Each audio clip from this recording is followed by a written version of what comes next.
हाँ, इसलिए संसार में सुख क्यों नहीं मिलता? मिलता है तो जरा सी देर का। क्यों? क्योंकि संसार में सुख है ही नहीं। संसार का सुख कैसा है? एक कुत्ते ने हड्डी मुंह में दबा ली, एक कुत्ते ने हड्डी मुंह में दबाई और हड्डी को वो चबा रहा था तो हड्डी का तो कुछ बिगड़ना नहीं था। अब हड्डी चबा रहा है, तो हड्डी चबाते चबाते क्या हुआ कि उसके मसूड़े छिल गए कुत्ते के, और मसूड़े जब छिले तो उसका खून उस हड्डी में जाके लगा। फिर क्या हुआ? फिर उसने हड्डी में लगा खून चाट लिया। तो कुत्ते को क्या लगा कि हड्डी से खून निकल रहा है और मैं इसे चाट रहा हूं, इसका सुख मिल रहा है। एक्चुअली जिसे वो सुख मान रहा था वो सुख था ही नहीं, वो तो उसी का खून था। जब मसूड़े छिलेंगे तो जलन तो होगी। बस यही है, आप लोग जिसे सुख मानते हैं एक्चुअली वो सुख है ही नहीं। वो आपका जरा सी देर का सुख जीवन भर का दुख बनता है। इसलिए संसार में ज्यादा आसक्त ना रहकर हमें सुख ही चाहिए तो मिलता है सच्चा सुख केवल भगवान तुम्हारे चरणों में। भगवान के हो जाओ। हमारे ऋषि मुनि साधु संतों ने जो सुख पाया है वो सुख भगवान से पाया है। भक्ति का सुख है, भजन में सुख है, संसार में सुख नहीं है। संसार से नाता तोड़ देने में, गिरधर से नाता जोड़ लेने में सुख है। मीराबाई संसार से नाता तोड़ के उन्होंने गिरधर से नाता जोड़ लिया। उन्हें जितना सुख मिला मुझे नहीं लगता किसी स्त्री को इतना सुख मिला होगा। तो भगवान की शरण में जो है, भगवान का जो है वो सुखी है, और जो भगवान का नहीं है वो सुखी नहीं है। तो कुल मिला के भगवान में सुख है, सच्चा सुख भगवान के चरणों में। इसलिए संसार से नाता तो बड़े बड़े साधु संत ऋषि मुनि जंगल जा करके बैठे हैं। क्यों बैठे हैं? उन्हें भगवान का ध्यान करने में अपार सुख की अनुभूति हो रही है, सुख मिल रहा है। संसार में सिवाय दर्द के, सिवाय दुख के क्या भरा है ना मेरी माँ? श्री कबीरदास जी महाराज, एक आदमी पानी में मरने को तैयार हुआ। उसने अपनी कमर में बड़े बड़े पत्थर बांध लिए और पानी में बस डूबने वाला था कि किसी की नजर पड़ गई। उसने कहा, भाई क्या कर रहे हो? उसने बताया कि मैं आत्महत्या करना चाहता हूं। सब लोगों ने मना किया। उसने कहा, नहीं, मैं तो आत्महत्या करूंगा। उसने कमर में बड़े बड़े पत्थर बांध रखे थे। अब मैं डूब जाऊंगा पानी में, मर जाऊंगा। तो वहां श्री कबीरदास जी महाराज आ गए। ये घटना है काशी की। गंगा जी में वो डूबना चाहता था। कबीर जी आए, क्या हुआ? उसने कहा, महाराज मैं मरना चाहता हूं। कबीर जी बोले, क्यों मरना चाहता है? बोले, मैं परेशान हो गया हूं। क्यों? बोले, मुझे कोढ़ का रोग हो गया है। कोढ़ का? मुझे इतनी दुर्गंध आने लगी है अपने शरीर से कि अब मैं जीना नहीं चाहता। ना मेरे पास कोई बैठता, ना मेरे पास कोई आके मेरे से बात करता। मैं अकेला हो गया हूँ। मेरे शरीर में इतनी दुर्गंध भरी है, इतनी मावाद है, इतनी गलन है चमड़ी की, सड़ गई है मेरी चमड़ी, इतनी गंधा रही है कि मैं खुद परेशान हूँ। मैं जी कर, ऐसे शरीर को लेकर जी कर क्या करूंगा? मर जाना ही समाधान है। कबीर जी ने समझाया, पागलों की तरह व्यवहार ना करो बेटा, चलो खोलो ये कमर के पत्थर। कबीर जी ने कमर के पत्थर खुलवाए। उसे कहा, चलो गंगा जी में। गंगा जी ले गए, यहाँ गर्दन तक उसके जल में डुबाया और श्री कबीरदास जी ने कहा, बोलो राम। उसने कहा, राम। कबीर जी ने फिर कहा, बोलो राम। उसने कहा, राम। कबीर जी ने फिर कहा, बेटा बोलो राम। उसने कहा, राम। कबीर जी ने कहा, बाहर आओ। जब बाहर आए तो उसका सारा कोढ़ केवल भगवान के 3 बार के नाम उच्चारण मात्र से सारा कोढ़ का रोग ठीक हो गया। सारा कोढ़। दुखी आदमी क्या नहीं करता? उसने कहा, महाराज मैंने कई बार राम राम बोला, कई बार भगवान को पुकारा, मैं तो ठीक नहीं हुआ, आपने बुलवाया तो ठीक हो गया। कबीर जी ने कहा, बेटा भगवान का नाम जब तक कोई विश्वास, इसलिए भगवान पर जो विश्वास करता है, इसलिए संत होते, इसलिए गुरु होते हैं। गुरु को भगवान पर पूर्ण विश्वास है। चाहे कोई हो, जो विश्वास भगवान पर पूर्ण रखेगा वो भगवान का भजन करने वाला भी अपना कल्याण तो करता है, वो औरों को भी नाम सुना सुनाकर उस भजन के प्रभाव से औरों का भी कल्याण कर देता है। ये कबीर दास जी के भजन का प्रभाव था कि उनके भजन के प्रताप से उसका रोग ठीक हो गया। ये तुम्हारा बल नहीं है, ये तुम्हारी भक्ति नहीं। करंट, बिजली का तार आप पकड़ लेंगे तो आप तो मरेंगे, पर आपको जो पकड़ेगा वो भी मरेगा।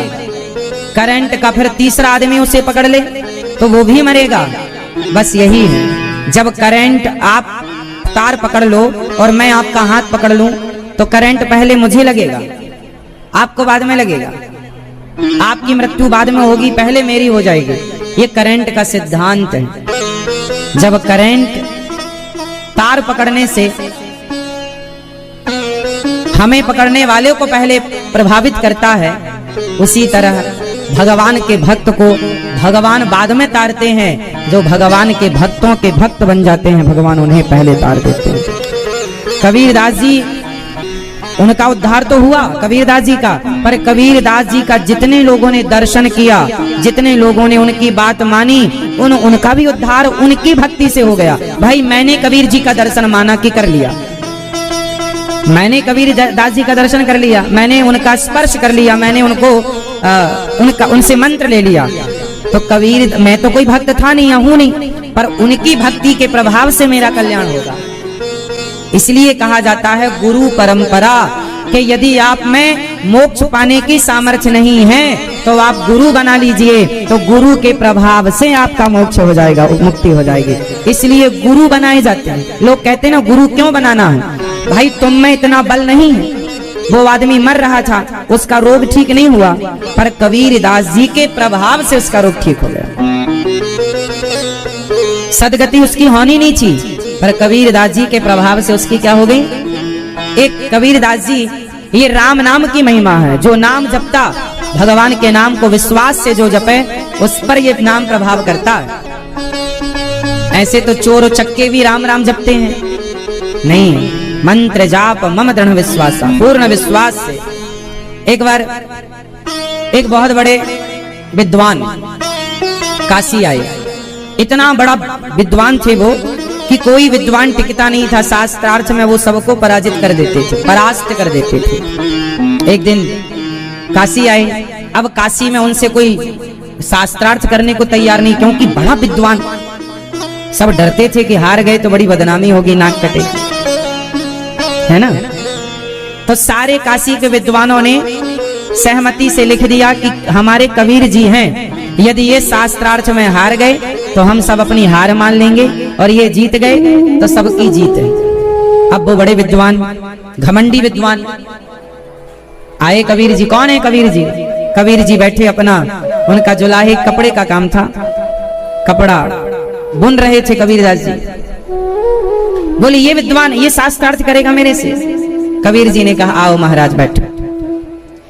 कबीर जी ने कहा कौन है आप? बोले मैं फलानी जगह का विद्वान हूं, आपसे शास्त्रार्थ करने आया हूं। तो कबीर जी ने कहा कागज में लिख लो, मैं हार गया, लाओ मैं साइन कर देता हूं। कबीर जी बोले कहां उलझन में पड़े, शास्त्रार्थ करें, जीत के भी क्या पालेंगे। तब लोगों ने कहा महाराज पूरे का कर लेते हैं। कबीर जी ने एक ही सवाल किया उस विद्वान से, उसका उत्तर वो दे ना पाया। कबीर जी ने कहा भैया तुमने पढ़ करके समझा है या समझ करके पढ़ा है? उत्तर दो। तुमने पढ़कर समझे, तुम पढ़कर समझे या समझकर पढ़े? वो आदमी थोड़ी देर तो हक्का बक्का रह गया, चुप रह गया। आप पूछ क्या रहे हैं? कबीर जी बोले तुम्हें प्रश्न भी समझ में नहीं आ रहा है? बोले नहीं आया। कबीर जी बोले जब प्रश्न ही नहीं समझ पाए तो उत्तर देना तुम्हारे बस का नहीं है।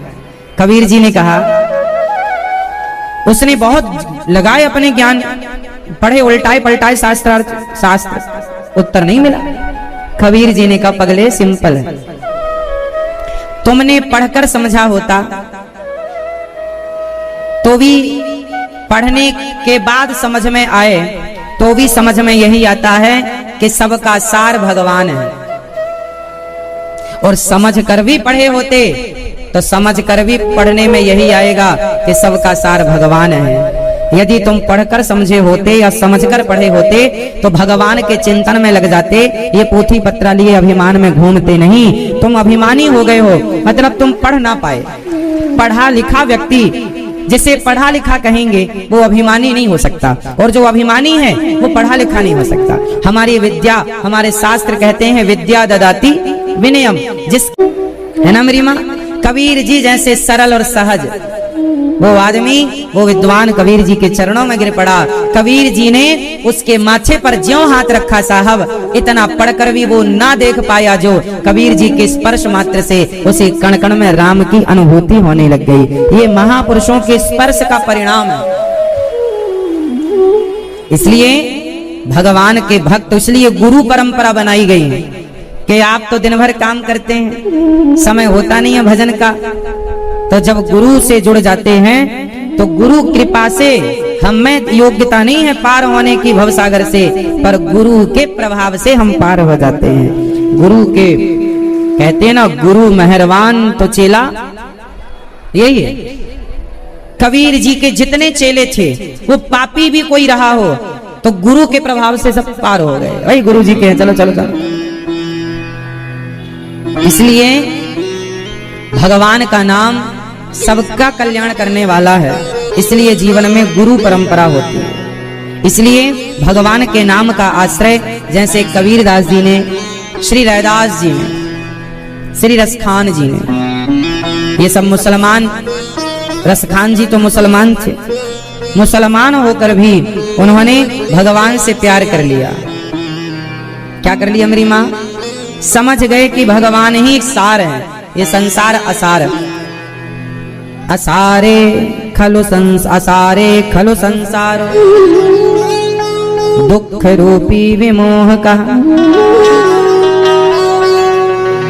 सो जाओ मेरी माँ, सो जाओ। दोनों बिल्कुल बगल बगल बैठी है, उसका सिर इनकी तरफ आ रहा है, इनका शुद्ध होता है। इसलिए आप ठहर गए परिवार में, संसार के सुख में, इसलिए मन में अशुद्धि आने लगी, गलत विचार आने लगे। ये भाई हमारे, दिखाना जरा इनको, ये भैया बैठे हैं, इन्होंने फांसी लगा ली थी, गले में निशान भी है, दिखाइयो अपने गले का निशान। फांसी लगा ली थी इन्होंने, बस लटक ही गए थे, पर संयोग बस भगवान ने बचाया। आज हमने इनसे पूछा कि क्यों फांसी पर लटक गए थे, बोला चारों तरफ से हमें नेगेटिविटी ने, नकारात्मकता ने घेर लिया था। फिर कथा सुननी शुरू की, कथा में मन लगाया, तो आज सारे दुख से मुक्त होकर ये भगवान की शरण में आ गया। अर्थ क्या है? जो भगवान का हो गया, भगवान की कथा कितनों को आत्महत्या करने से बचाती है। नेगेटिविटी जीवन में, अच्छा व्यक्ति आत्महत्या क्यों करता है? जो व्यक्ति संसार में उलझ जाता है, जिसे कोई रास्ता नजर नहीं आता, गलत संगति, गलत विचार, ये गलत विचार, गलत संगति ही तो कलयुग है, हमें जकड़ लेती है, सूझता नहीं है कुछ। वो गलत विचार हमें गलत करने पर मजबूर करते हैं। कई बार वो इतने हावी हो जाते हैं कि आदमी मरने की सोच लेता। और आत्महत्या करना कितना बड़ा पाप है। ईश्वर ने जो उम्र दी है, जो समय दिया है, उसको आनंद से गुजारो। मरने से कोई लाभ नहीं है, जीने से बहुत लाभ होते हैं। अरे जब मौत आएगी तो मर लेंगे, मौत से पहले एक बात बताओ, जब मुसीबत आए, जब जीवन में कष्ट आए तो क्या करना चाहिए? जीवन में जब मुसीबत आवे, विपत्ति आए, अपने साथ छोड़ जाएं, हम चारों तरफ से घिर जाएं परेशानियों से, उस समय क्या करना चाहिए? क्या करना चाहिए? एक ही काम करना चाहिए, चुप होकर बैठ जाओ और केवल भगवान का स्मरण करो। जब तुझसे ना सुलझे तेरे उलझे हुए धंधे, तब भगवान के इंसाफ पे छोड़ दे ऐ बंदे। यही तेरी मुश्किल आसान करेगा, जो तू ना कर सका वो भगवान करेगा। चुपचाप बैठ जाओ, आज नहीं कल रात कितनी भी अंधकार से के बाद एक सुबह जरूर होती है। उस अंधकार के बाद प्रकाश देर से आएगा, समय नहीं कटेगा, पर काट लो इस अंधकार के बाद। जब प्रेत बना तो वो किसी बड़ा कष्ट में था, प्यास लगी है पर पानी कैसे पिए, भूख लगी है पर खाए कैसे। अच्छा, प्रेतों को भी ना प्यास लगती है, पर उन्हें पानी कौन सा चाहिए। तुलसीदास जी की कथा सुनी होगी। तुलसीदास जी जब शौच करने जाया करते थे ना, कमंडल लेके, लोटा लेके, तो शौच का बचा हुआ जल एक बेर का पेड़ था, बेर, उसके जड़ में डाल देते थे। वहां एक प्रेत रहता था, तो वो शौच का बचा हुआ अशुद्ध जल पीता था, क्योंकि भूत प्रेत ये अशुद्ध चीजें खाते पीते हैं। जैसे आप लोग भोजन करने बैठते हैं ना, तो भोजन करते हैं थाली में, जो आप कई लोग ना खाते हैं तो गिरता जाता है, ऐसे राक्षसों टाइप का खाते हैं कि बहुत सारा तो गिरता है। जो आदमी थाली से खाने के बाद जो गिराता है ना, उस बचे हुए तुम्हारा जूठन घर में निगेटिविटी ज्यादा होगी, क्योंकि वहां उसको खाने पीने को मिलता है। जो लोग शौच करने गए, शौच करके आए पर नहाए नहीं, तो वो जो पानी पीता है जो शौच करने गया, जैसा कि आप शौच करने गए और आप नहाए नहीं, और आप आए और आपने पानी पिया, और आपने पानी पिया गिलास में और थोड़ा सा पानी बच गया, वो बचे हुए पानी को पीने प्रेत, भूत प्रेत ऐसी गंदगी चीजें पीते हैं, खाते हैं, जूठा अनाज, गिरा हुआ खाने से, ये सब चीजें खा के वो अपना गुजारा। इसलिए जो लोग, इसलिए हमारे बड़े बुजुर्ग कहते हैं सात्विकता से रहा करो, शौच करने जाओ तो नहाओ, ताकि तुम्हारे पीछे ये प्रेत का मतलब, भूत का मतलब नेगेटिविटी, नकारात्मकता, नकारात्मक एनर्जी, ये तुम्हारे पीछे ना पड़े। इसलिए कहा जाता है नहाया करो शौच के बाद, लघु शंका जाया करो तो 4 कुल्ला किया करो, हाथ पांव धुला करो। ये ऐसे नहीं कहा जाता, इसके बहुत बड़े साइंटिफिक रीजन होते हैं। तो भूत प्रेत ना ये सब खाते हैं। तुलसीदास जी ने प्रेत वहां रहता था, शौच का जल फेंकते रहे, एक दिन प्रकट हो गया। ये कथा आपने सुनी होगी तुलसीदास जी के सब्जेक्ट में। तुलसीदास जी के सामने प्रेत आया, तुलसीदास जी ने कहा कौन हो? बोले मैं प्रेत हूँ। यहाँ कैसे? बोले तुम शौच का जो जल डालते थे यहाँ पर, वो हम पीते थे और हम बड़े प्रसन्न हो गए, तुमने हमारा पेट भरा, अब हमसे कुछ वरदान मांगो। तुलसीदास जी ने कहा हे प्रेत देवता, तुम भगवान से मिला दो हमें। प्रेत बोला हम भगवान से मिल जाते तो हम मोक्ष ना पा लेते, प्रेत क्यों बनते, पर तुम्हें भगवान से मिलने का उपाय, जब तुम कथा सुनाते हो तो पीछे हनुमान जी आकर बैठते हैं, एक रूप बदल कर, तुम उनके पांव पकड़ लेना, वो हनुमान जी हैं। तुलसीदास जी ने देखा पीछे गंदा सा आदमी आके बैठता, हनुमान जी ने, तुलसीदास जी ने पांव पकड़ लिया, फिर वो हनुमान जी के रूप में प्रकट भए, फिर उन्होंने राम जी का दर्शन कराया वो स्वामी तुलसीदास जी को। वही दोहा गा करके कि चित्रकूट के घाट में भई संतन की भीड़, और तुलसीदास चंदन घिसे तिलक लेत रघुवीर। ये चित्रकूट में घटना घटी, हनुमान जी ने राम जी का दर्शन कराया तुलसीदास जी, फिर वो रामचरितमानस इत्यादि की रचना गोस्वामी जी ने की। तो क्या अर्थ निकला? ये जो प्रेत हैं, भूत हैं, ये लोग भूखे प्यासे रहते हैं।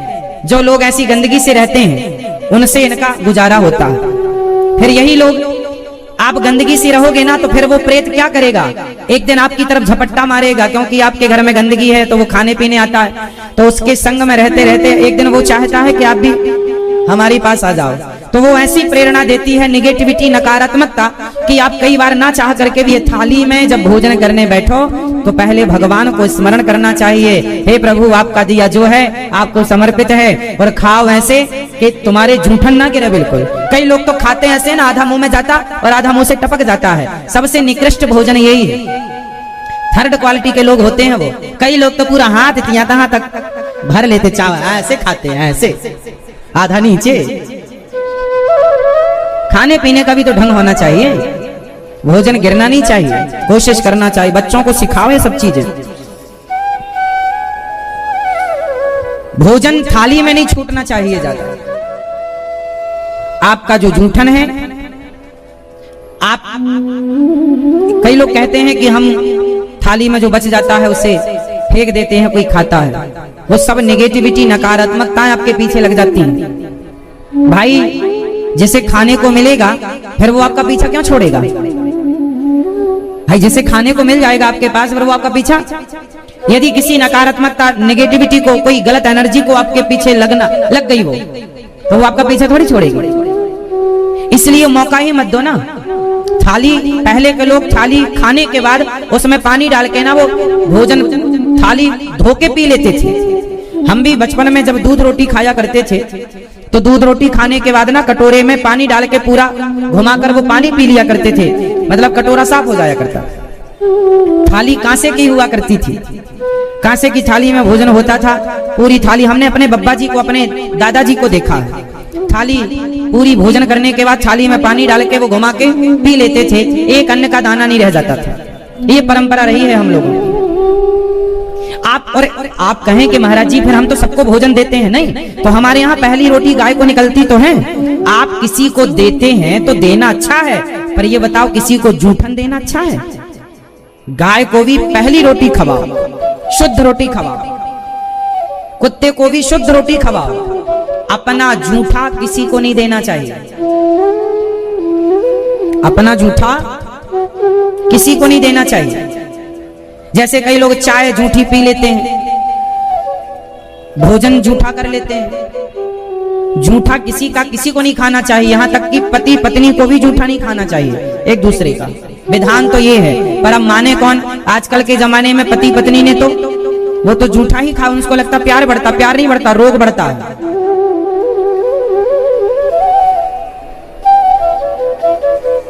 ना। आजकल तो पत्नी चबाए पान और चबा के उसके मुंह में थूक देती है, ले तू चबा ले अब अमृत। ये जमाना है, ऐसा चल रहा है आजकल। क्या से क्या हो गए देखते देखते। कितने विद्वान थे, कितने समझदार थे तुम और हम, हमारा भारत, हमारे पढ़े लिखे बड़े बुजुर्ग, अनपढ़ बड़े बुजुर्ग, अंगूठा छापते पर कितना साइंटिफिक ज्ञान था उनके पास, और आज के पढ़े लिखे देख लो। तो खाने पीने का भी लोगों को ज्ञान नहीं है। आज लोग खड़े होके खाते हैं, जूता चप्पल पहनकर खाते हैं। साहब, एक जमाना था कि खाने के पहले लोग पांव धोया करते थे। आपको पता है पांव धोकर खाने का कितना साइंटिफिक कारण है?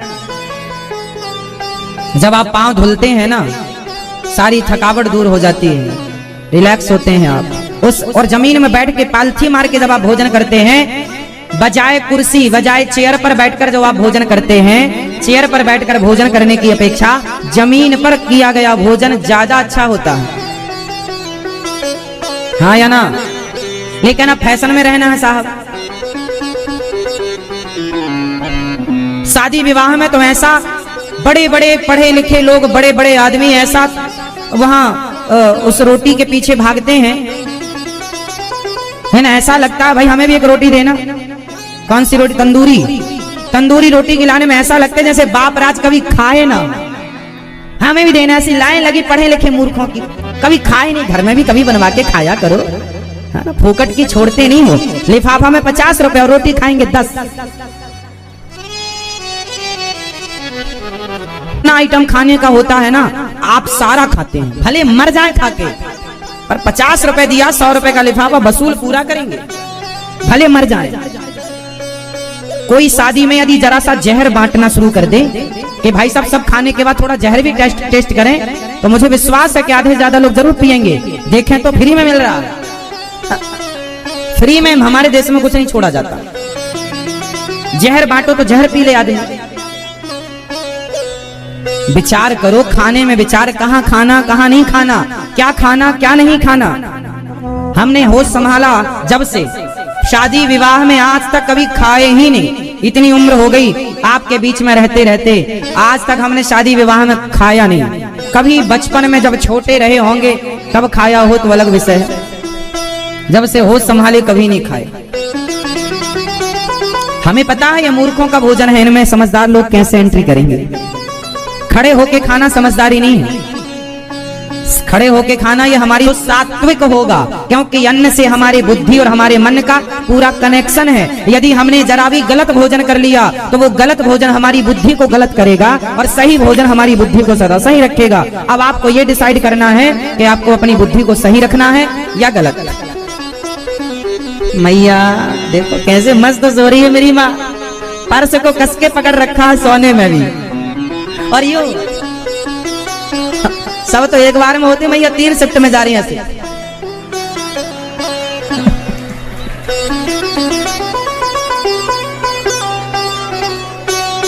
हाँ मेरी माँ, पर्स अच्छे से पकड़ो, हाँ तो बांध लो अच्छे से और सो मन लगा के।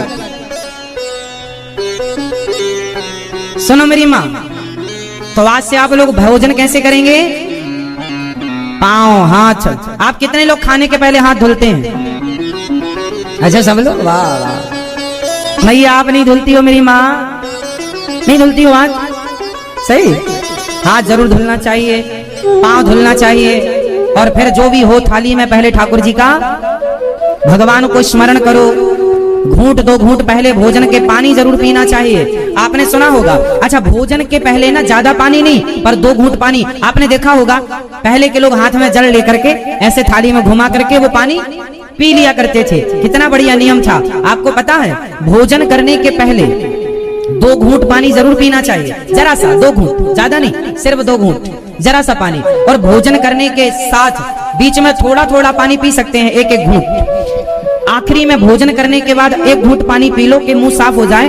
फिर भोजन के 1 घंटे बाद पानी पीना चाहिए, तुरंत नहीं पीना चाहिए। भोजनांते विषम बारी, भोजन के साथ पिया गया पानी भोजन के तुरंत बाद पेट भर पिया गया पानी जहर हो जाता है। वो आपको परेशान करेगा, जल्दी से बीमार करेगा, रक्त की बीमारियां पैदा करेगा। समझो 1 घंटे बाद।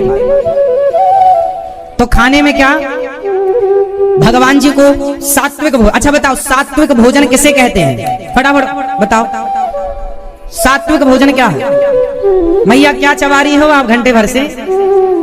सुपारी और सवेरे चिंगम खा खा के कथा सुन रही हो? सुनो, चलो सुनो, अच्छा सुन तो रही हो। सुनो मेरी माँ, सुनो ये बताओ कि सात्विक भोजन किसे कहते हैं? तामसी भोजन किसे कहते हैं? देखिए समझिए, फल, केला, पपीता, अनार, सेब, फल, जितने भी प्रकार के फल होते हैं ये सब सात्विक कहलाते हैं। सब्जियां सात्विक कहलाती हैं, ठीक है, ये सब सात्विक है। रोटी भी सात्विक है, चावल भी सात्विक है, घी सात्विक है, दूध सात्विक है, दही सात्विक है, ये सब सात्विक भोजन है। इसलिए ज्यादा से ज्यादा फल खाओ, ज्यादा से ज्यादा सब्जियां खाओ, ज्यादा से ज्यादा दाल खाओ। और इनमें मसाला मिर्ची कम, तेल, कई लोग तेल इतना यूज करते हैं आपको नुकसान करता है फिर भी आप खाते हैं। तेल ज्यादा नहीं, मसाला मिर्ची ज्यादा नहीं। ज्यादा मिर्ची क्यों नहीं होना चाहिए? क्योंकि मिर्ची तामसी होती है। मिर्ची कैसी होती है? मिर्ची स्वाद अनुसार हो, सिंपल, ज्यादा नहीं। ज्यादा मिर्ची आपके शरीर को गर्म करती है। प्याज, लहसुन, मांस, ये सब क्या है? तामसी है। ये तामसी मीन्स क्या होता है? लहसुन जो होती है ना बहुत गर्म होती है। बोलो हाँ, होती है ना? लहसुन कैसी होती है? गर्म होती है। तो जब गर्म चीज सर्दियों में कोई लहसुन खाए ना तो उसे सर्दी नहीं लगती, इतनी गर्म होती है लहसुन। लहसुन जब आप खाते हैं तो क्या होता है? आपका शरीर क्या हो जाता है? एकदम गर्म। और जब शरीर में गर्मी बढ़ती है तो वो गर्मी किस दिशा में ले जाती है हमें? वो गर्मी हमें भोगों की तरफ ले जाती है। इसलिए साधु संत सात्विक भोजन करते हैं ताकि उनका मन सात्विक रहे, उनकी बुद्धि सात्विक रहे। उनको भोग तो भोगना नहीं है, वो तो भगवान का चिंतन करने में लगे हैं। उन्हें कोई विषय का सुख तो चाहिए नहीं, इसलिए खान पान सात्विक होता है। अब जिसे संसार का भोग भोगना है वो तामसी भोजन करता है। तो अब आपको डिसाइड करना है कि आपको सात्विक बनना है या तामसी। हम इसलिए कहते हैं शादी के 50 साल हो गए हों तो पूर्ण रूप से सात्विक होने लग जाओ। पूर्ण रूप से क्या होने लग जाओ? सात्विक। सात्विक केवल खान पान ही नहीं, एक बात समझो, आपका खान पान नहीं सुधरा तो आपकी बुद्धि सुधर नहीं सकती। आप लिख लो, स्टाम्प पर साइन हम कर देंगे। क्योंकि अन्न से मन का निर्माण होता है। हमारे ऋषि मुनियों ने कहावत दी है ना, जैसा अन्न वैसा। फिर आप कहते हैं हमारा मन नहीं लगता भगवान के भजन में, मन भागता है। क्यों लगेगा? क्योंकि आपका मन तामसी है, क्योंकि उसे आप वो देते ही नहीं जिससे सात्विक बने, है ना मेरी माँ। इसलिए हमारे ऋषि मुनियों ने खान पान की विधा सुंदर रखी है। अच्छा खाओ, अच्छा बोलो।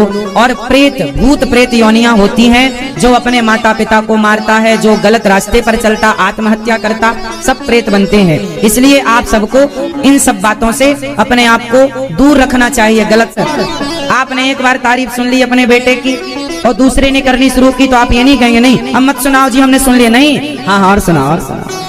जैसे माँ अपने बेटे की तारीफ सुनती सुनती कभी थकती नहीं है, ऐसे ही भक्त भगवान की कथा सुनता सुनता कभी थकता नहीं।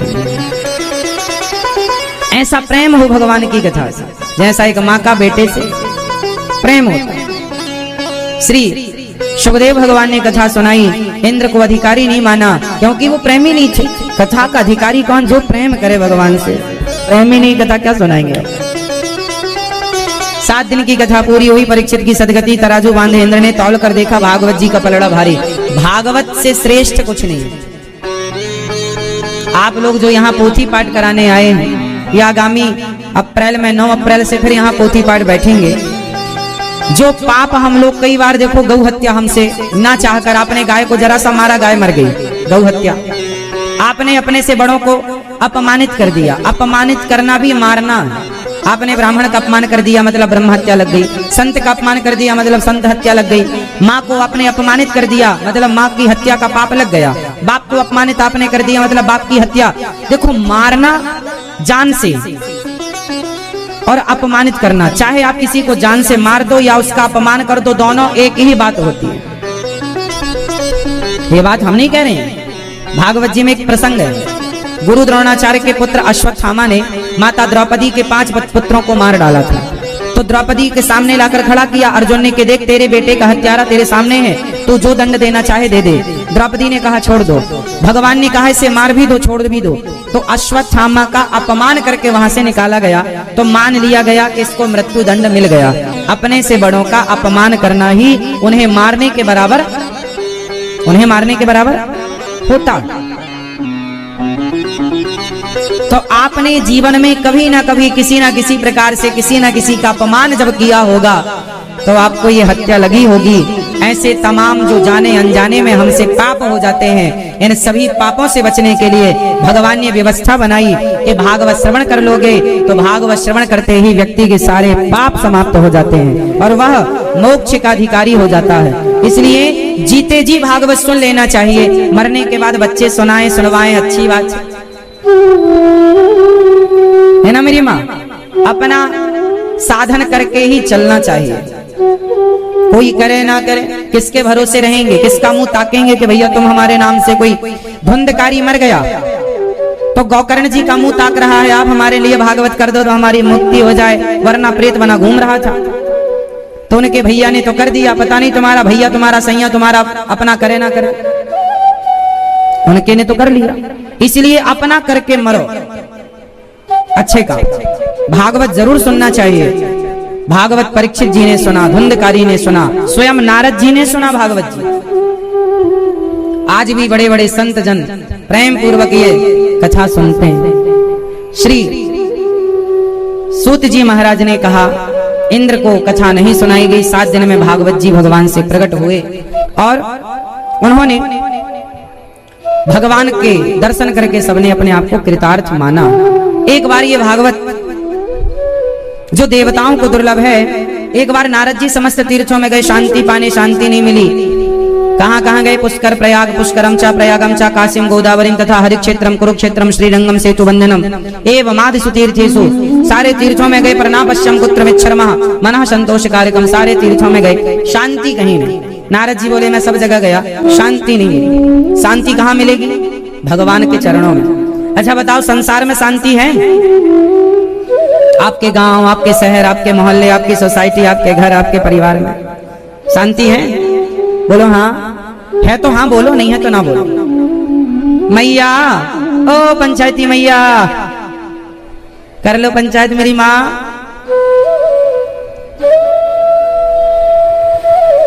शांति है मैया? आपके यहाँ शांति है? नहीं है? फिर भी नहीं सुन रही हो? मैया आपके यहाँ शांति है? नहीं? आपके यहाँ शांति मैया? मैया आपके यहाँ शांति नहीं है? नहीं, आपके घर में भी नहीं है? आपके घर में भी नहीं? मैया आपके घर में शांति नहीं है? क्यों नहीं है? बहू लड़ती है कि बेटा पति? कोई लड़ता है? आप कौन? क्या आप ही लड़ती हो सबसे? आप ही लड़ती हो, तो आपके कारण शांति नहीं घुस पा रही है घर में। इसलिए शांति, आप में से कितने लोग चाहते हैं कि शांति घर में हो? चलो उपाय बताओ कैसे होगी आपके घर में शांति। आप बताओ पहले, फिर हम बताएंगे बाद में। आप बताओ लाला, आपके घर में शांति है तो कैसे होगी? ये बताएंगे भैया जी, कैसे क्या शांति नहीं है आपके घर में?